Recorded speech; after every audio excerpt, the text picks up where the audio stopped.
everyone, it's Sammy from Sammy's Sweet Life, and this is week number 28 for my pregnancy updates. I'm in the third trimester now. I'm going to my appointments every 2 weeks, so I feel like from here on out, things should just start flying by, and I definitely have felt like that the last couple weeks. It's felt really fast all of a sudden. I felt like most of my pregnancy was really just dragging on, so always out of breath, as you can tell. So I did have a doctor's appointment this last week, and we did talk about some things. I had to watch some like slideshow presentations on VBAC versus C-section. They gave me some statistics. I had to fill out this really intense sheet, initial every statement, every fact on there to talk about whether I want a VBAC or a C-section, and at this point it's not up to me. At this point I still have partial placenta previa, so I can't choose a VBAC. It's kind of one of those things that ideally, yeah, it would be great to have a VBAC, but in my situation it's just probably not very likely. We've talked about this in multiple videos now, but especially with the placenta being so low lying, even if it does move out of the danger zone, it's still a riskier situation, and VBACs are already a little bit riskier than somebody who's already had vaginal deliveries or a first-time vaginal delivery. It's so much more risky having a previous C-section with a VBAC, and now with the low-lying placenta and the bleeding risk makes it even more complicated. I was talking to my best friend about this last night. I told her what the doctor had said. She said something like, "Are you embarrassed to choose a C-section? Because I know how much you wanted the VBAC." And I was like, well, I'm not really embarrassed because I think it's perfectly acceptable. Like, whatever you choose is what you choose, and that's the best thing that you can do for yourself, is to choose what you want. But now I'm just scared. Like, I'm kind of scared of the VBAC because of the bleeding stuff, because already the odds are kind of stacked against you to have a successful VBAC when everything goes perfectly. In my case now, even if the placenta is out of the way, if it goes the 2 centimeters away, it's still a low-lying placenta. There's still an increased chance of bleeding with that. Adding that to the complication of I had a pretty big baby, especially with a very large head. You know, her head was in the 99th percentile, and I don't want to be induced, but I also can't go over. So it's got to be like the perfect scenario of even getting to go into labor on my own, which I don't know, I don't see that happening. I want to be kind of realistic, not think, oh yeah, the perfect situation is going to happen. I'm going to have this perfect VBAC and everything's going to be great, because I don't want to set myself up for the disappointment. And at this point, like, if everything worked smoothly and I went into labor on my own and I got to do the VBAC, it would just be incredible, you know? It wouldn't be something like, if the most likely scenario happened, which is a repeat C-section, where I'm devastated over it, you know, because I got my heart of hearts set on this VBAC and didn't get it. So I'm really trying to be really realistic about this. The chances of my placenta moving and everything going just right is still a possibility, although it's a very small possibility. And I just kind of hope in the back of my mind that maybe that happens, but I also am not going to freak out if it doesn't, because I really realize it's probably not going to happen at this point. So I do go back, I don't know if it's the end of next week or the beginning of the following week, to go get my ultrasound scan to see if my placenta has moved. I'm almost 29 weeks as of filming this, so I'll be 30 or 31 weeks when they see me again. I was reading a lot of placentas can move in the third trimester unless they're posterior. Usually if they move, they're in the front, because your front is the part that, you know, expands and grows, so the placenta can move up with your uterus, but in the back it's kind of set at this point, so you don't get a whole lot of movement, which also leads me to think it's going to be low-lying even if it does reach that 2 centimeter mark. Anyway, all that is my thoughts on it. The doctor said at this point, you know, it's not a possibility for a VBAC as far as my scan goes. I'm still having another scan to see if it's moved, and it very well could have moved, but at this point my birth plan is at week number 39, I have the C-section unless something goes wrong. Basically, unless I start bleeding, I'm gonna have the C-section at 39 weeks. It was just kind of hard to hear it like said by the doctor, but I'm also glad that she didn't say 38 weeks. So she's really hopeful that I can make it to that 39 week mark. And yeah, so it's kind of disappointing to like have that be what's on the books right now, is at week 39, I'm having the C-section unless something majorly changes. That's the game plan. I'm just trying to embrace it the best that I can. And I know, like, it doesn't matter which situation, the goal is to have a healthy baby, and I know that's probably the less risky possible way is to do the repeat C-section. And I don't know, I'm just not so hungry for the VBAC like I was like before we got pregnant as we got pregnant in the beginning of this pregnancy before I got diagnosed, I'm like, I want that VBAC so bad, I can taste it. And now I'm just like, probably that's the safest thing for me and the baby is to just have that scheduled C-section. You don't have the increase of the scary blood stuff. That's the whole thing about the placenta previa that scares me the most is the bleeding. I'm scared that when I don't know, bending down and picking up a toy, I'm gonna start gushing blood. I know it's more likely the bigger I get, the more I could possibly dilate. And I think the one thing going for me in Olivia's pregnancy is I did not dilate at all. Even with them trying to sweep my membranes, I was absolutely not dilated at all. I had a really, really tight closed cervix, which was bad in the situation where, you know, you're almost 2 weeks overdue and they're inducing you. It's bad in that situation, but when you're going to have placenta previa, it's really, really good to have a tight closed cervix. So hopefully I don't dilate so much. I'm just really hoping that it has moved far enough out that I'm out of the danger zone and I don't have any bleeding. I just really don't want to be hospitalized and be put on restriction right now. I'm under like what I would say low restriction, like I'm supposed to take it easy, I'm not supposed to strain. Other than that, like they gave me free reign, like I can still walk, I can still exercise, do low impact things. I don't have to be on any kind of bed rest or modified bed rest at this point because I haven't had any scares. In the back of my mind, I'm just kind of bracing myself for that because I know it is possible. Anyway, I've rambled for almost 10 minutes now, not even getting into much of what I want to talk about today. And this happens every video that I make with these pregnancy updates. They're always like 20 minutes long, so I'm gonna try to move on. The other thing that happened at my doctor's appointment is I got the RhoGAM shot. Now in my week 28 video with Olivia, I went back and watched it. I got the RhoGAM shot in my arm, and this one, they did in my butt. Like she made me pull down my pants, and it was painful going in. It stung going in, but I haven't had any soreness whatsoever from it. And it was like a pretty intense looking needle. So it was way different than the last time. I feel like it was just like getting a flu shot last time where they just poked me in the arm and it was done. This one was like, she had a pamphlet and a big giant needle contraption looking thing, and it looked intense. Probably just two different companies making the shot and it's different how it's done. The main thing I went into this appointment for was the glucose test, and I'm happy to report I do not have gestational diabetes. I was not even close. I looked at my labs and there were the three numbers, the fasting number, the 1 hour after I took the glucose, and then the 2 hour after I took the glucose drink, and none of them were even close to the upper limit. Like I think the 1 hour after it said it could be up to 180, whatever units it is. And I was like at 117. So not even close to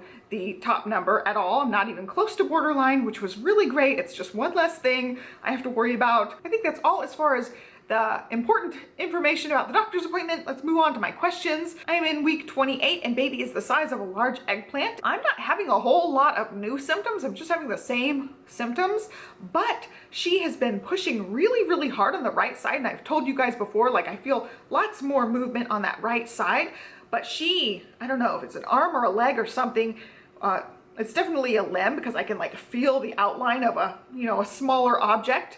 It is getting right under my rib and also some sort of nerve under there, and it hurts when she kicks really strong or pushes really strong. It feels like she's trying to escape, and like my whole stomach will have this like warped look to it when it happens, and it's just like I stop in my tracks for a second. I was like, ooh, she hit a nerve right there. So I'm having that. I'm also having the lightning crotch where she's hitting some sort of nerves down there as well. So that's been just an intermittent thing that's become more and more. Like the bigger she gets, I think I'm gonna get more of those. So it's just been one of those things where she'll hit that a couple times and I'll just be like, oh, it hurts, and like try to like stretch it out a little bit, breathe through the little nerve pain that I'm having. But other than that, it's the same kind of thing. I'm a little bit achy here and there. The bottom of my stomach and my pelvic area definitely feels pretty achy, and that's just continuing to get a little bit worse. So far, I'm still okay as far as like walking around and stuff, but I get super worn out. Like even just standing and cooking dinner for a while, I need to break and I need to sit down because I'm getting just so much soreness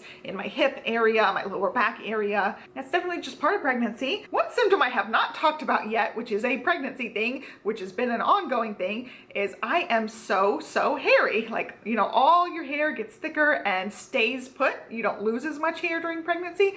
Well, in my case, I am a very hairy person. I've got really dark, thick hair. I do wax my mustache because I do have a mustache, and I have really hairy legs, so I have to shave constantly, which is getting harder in pregnancy, by the way. But I have also noticed just a huge increase in peach fuzz just all over my body. Not just like the black hairs that I have ordinarily, but I have like so much peach fuzz. I ended up waxing part of my face, and it's just been driving me bonkers, just having the peach fuzz everywhere. Ordinarily, everybody has a little bit of peach fuzz, but it's like it's staying put, and I'm getting more of it, and it's feeling bushy. And so I ended up getting one of those facial razors. I ordered them off Amazon because they had one of the best prices around, and also I didn't have to like go to a weird random place to find them. They're the ones that people have been recommending on like the beauty channels, and I am going to shave my entire face because it is driving me bonkers just having that peach fuzz layer. I'm sure that it's pregnancy related because my hair has gotten thicker and bushier everywhere, but it's just driving me crazy on my face, and like I feel it on my neck. Johnny gives me the undercut and I feel it growing back so much faster. He's had to shave it like in half the amount of time he's had to before. Like usually it can last a while, and now it's like every so often he's shaving it again because it's driving me bonkers. And I told you guys about like the touch sensations just driving me crazy right now. I have my hair pulled back all the time pretty much. My hair's just really bothering me, and I feel like all the flyaway hairs touching my ears or touching parts of my face, and I'm constantly like moving the hairs away from me because I just don't like the feeling of it. So like the peach fuzz specifically on my face, like, you know, where if I was a man, I'd have a beard, you know? I really just cannot stand that feeling of feeling the peach fuzz there. So I'm so excited to have the razors coming, and I can finally like get rid of all of it. I did wax some of it, but there's not enough wax in the world to get all of every crevice on my face. So I am really excited about these. And like I said, like the hair all over my body is getting worse. It's funny because I did talk about hairiness in my week 28 video when I was pregnant with Olivia. I said I shaved my stomach because it was just so hairy. I really do need to do that, but I've been holding out. I'm hoping I can use one of the facial razors on my stomach as well. Shaving my legs has been a tricky thing.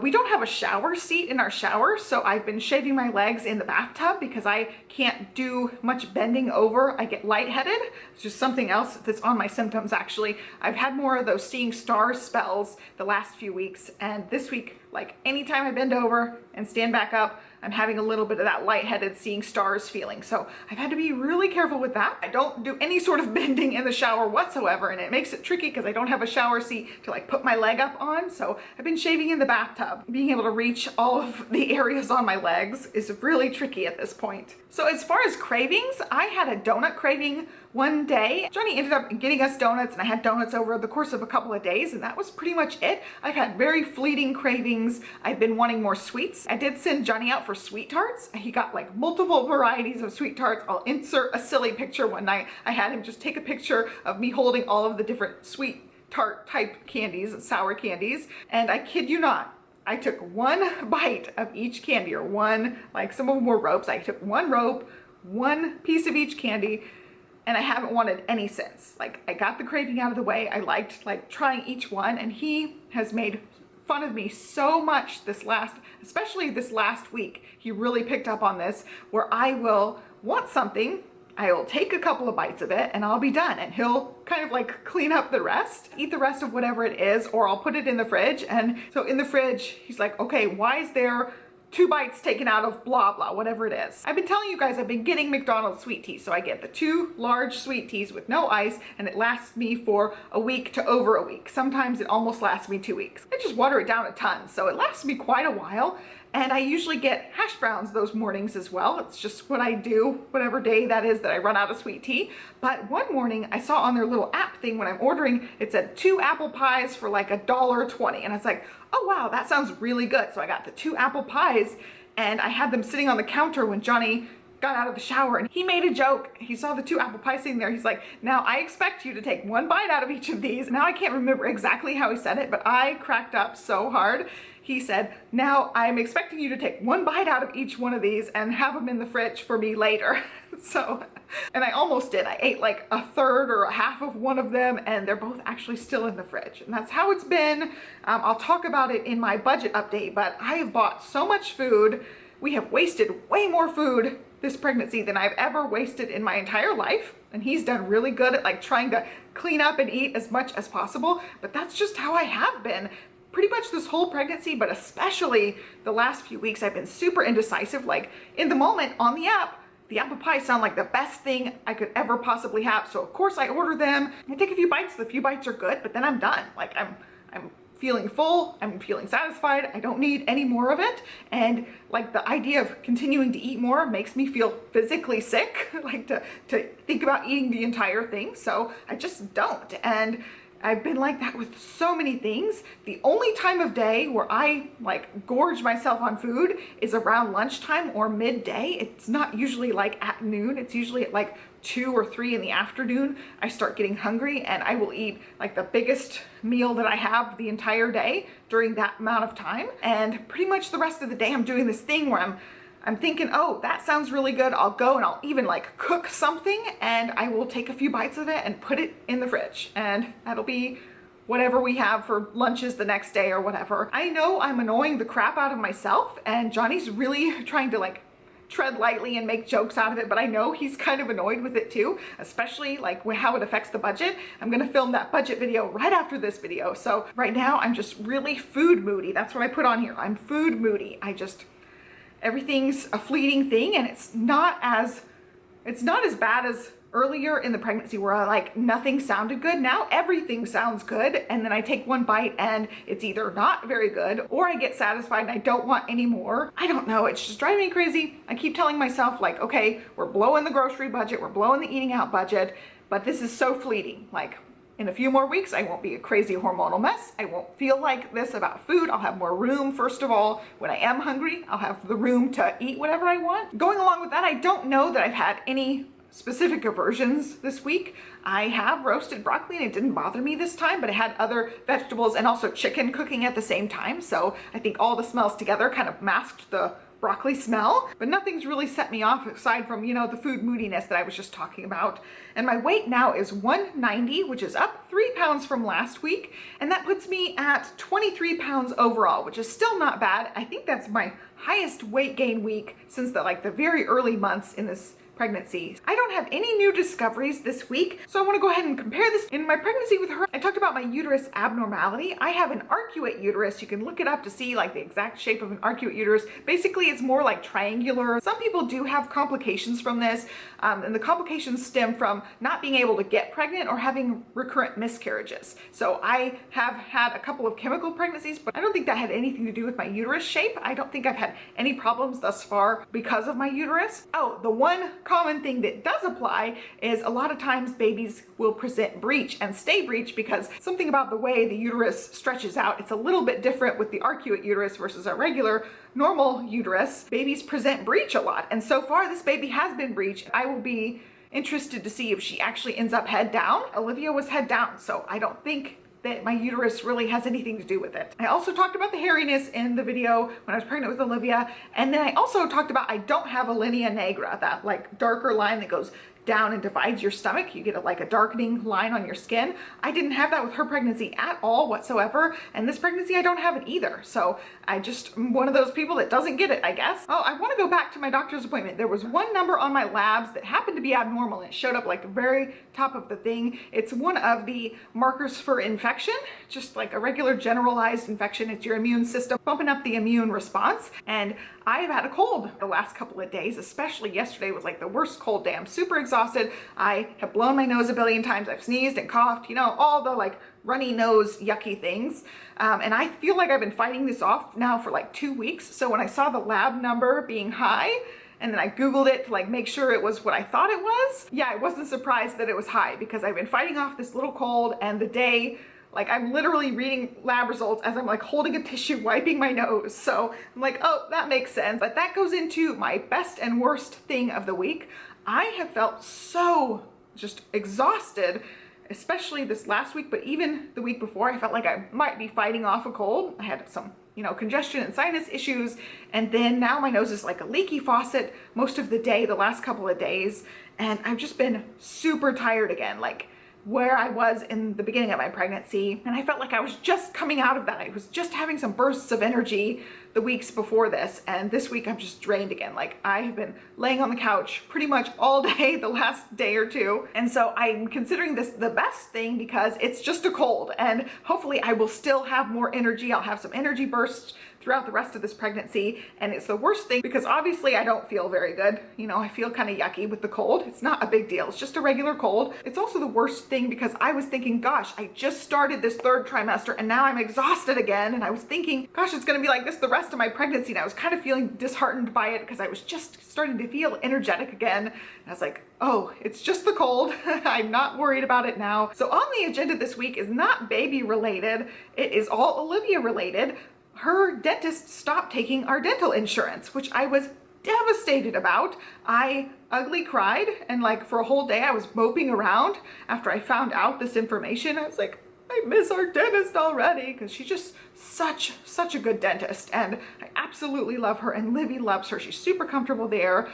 And I am going to look into finding another dentist. I don't want to pay out of pocket for something we should get through our insurance coverage. So I'm kind of mixed feelings, like, oh, I could just pay for, you know, the dental appointments or whatever, the cleanings. And it's not that big a deal. But then it's like, dang it, the principle of the matter is we have dental insurance. We pay for our dental insurance, and I expect to be able to use it, you know? So I'm going to try to find her another dentist, and while I'm at it, I'm going to find us a pediatrician that's closer now that we moved to a different area of town. We kept her at the same pediatrician and same dentist because, first of all, we love the dentist, and I would have gone over there every 6 months to have her go to the same dentist because we love her so much. But I kept her doctor the same for this year because she's in school and I can do her appointments, you know, right after school, and her doctor's right there. So for the next year, that works out really well.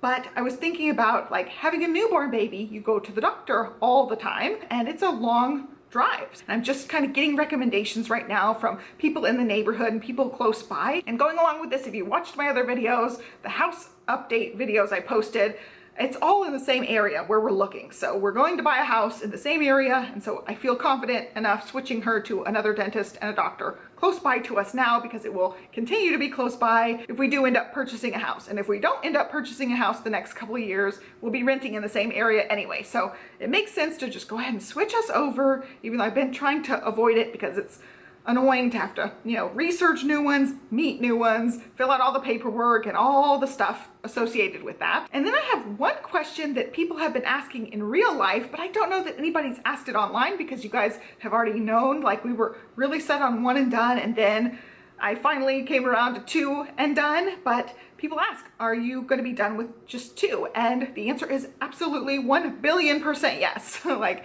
we have always talked about having 2 kids, and that's why the 1 and done thing like never sat really well, because we always, like, we dated in high school. We were 17 when we got together, and even then we're like, we're gonna have 2 kids if we, you know, see this through all the way. We just knew early on 2 was the right number. And so going into having Olivia and feeling complete, but I had that itch for number 2 even then. Like, we always talked about 2, and 2 just feels right. Even though I feel pretty complete with just 1, I always had that lingering feeling.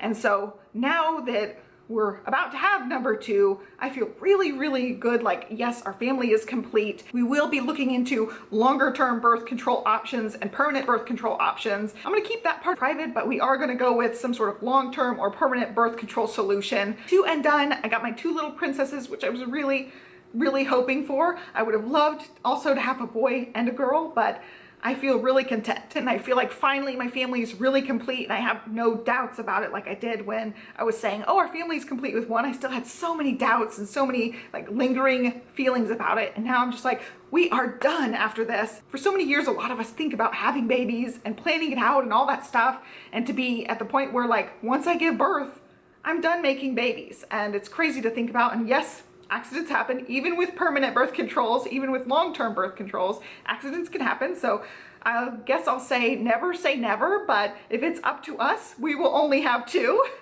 So it's just nice to be done, where I did not feel like that the whole time with Olivia. I was like, I still have those lingering feelings. I don't feel done. And now I can finally like close the chapter on that and work on growing my little princesses up. I can't wait to have our little baby sitting there and completing the family. So I'm gonna try to stop talking because I'm about to happy cry, and that's just emotional pregnant lady thing. So that's all I have on the questions. So let's go ahead and look at the belly. Again, I'm wearing my potato sack shirt, which I or dress, sorry, wearing my potato sack dress. And Johnny made a joke, and I really loved his joke. He said, my belly's looking so round, and now it looks like a pumpkin sack. And so I thought that was cute. Baby's a little pumpkin in there, so 28-week belly. And I feel very, very large. So I see Olivia's preschool teacher frequently, and she said, all of a sudden it looks like you've popped. Just standing up like that gave me heavy breathing. So I hope you guys enjoyed this video. Give me a thumbs up and subscribe. I'll have my relevant pregnancy playlists down below if you're interested in more pregnancy update videos, if you're coming across this later. And I hope you guys have a great day. Thanks so much for watching, and I'll see you next time. Bye.